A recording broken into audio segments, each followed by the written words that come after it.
Heads up here. We've got some new changes that are coming here really quickly. If you have or you are looking to buy an electric vehicle, the EV tax credit of up to $7,500, that's ending in less than 10 days. So we've got our Troy Lynch live for us this morning to talk about these big changes. Troy, there was a really big push for a while to get more electric vehicles out on the roadways. So to have this expire, it kind of loses the incentive for a lot of people. It does lose the incentive, even though electric vehicles technically cleaner than vehicles that use gas. However, a lot of the reason why people wanted to buy those electric vehicles was because of the tax incentives that came with it. And now I've been actually talking with people that work here at these car dealerships, and they said we are really pushing, trying to sell these cars before this tax credit ends on September 30th. Now, according to the Arizona Department of Transportation, Arizona actually a top 10 state in the country when it comes to the amount of registered electric vehicles.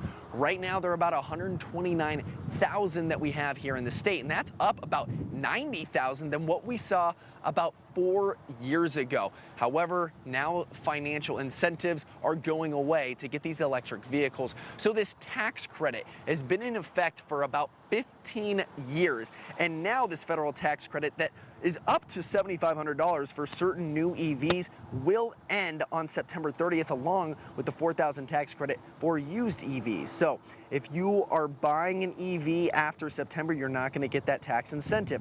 Also, if you're already driving an EV, ADOT announced that at the end of the month, EV drivers will no longer be able to use the HOV or carpool lane at any time by themselves. Now, these changes are due to the big, beautiful bill passing earlier this summer, and as Congress expects the removal of these tax credits will reduce federal deficits by $190 billion over a 10-year budget window.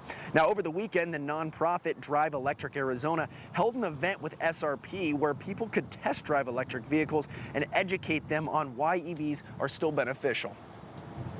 Driving, the smooth, the quick, the quiet.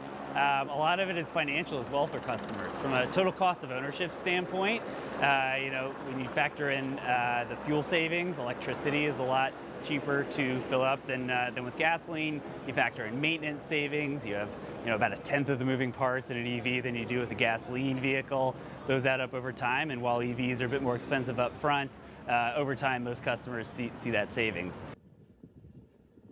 Now, even though federally financial incentives for EVs are going away, SRP customers can still save about $250 on a level 2 smart charger and offer special EV price plans with daily charging costs being as low as 70 cents. Now, something very similar is also happening with solar panels. So if homeowners are still looking to add those to their home, there's a 30% federal tax credit that you get when you purchase solar panels. However, that's going away at the very end of the year. So there is still time. However, they have to be installed and operational by December 31st.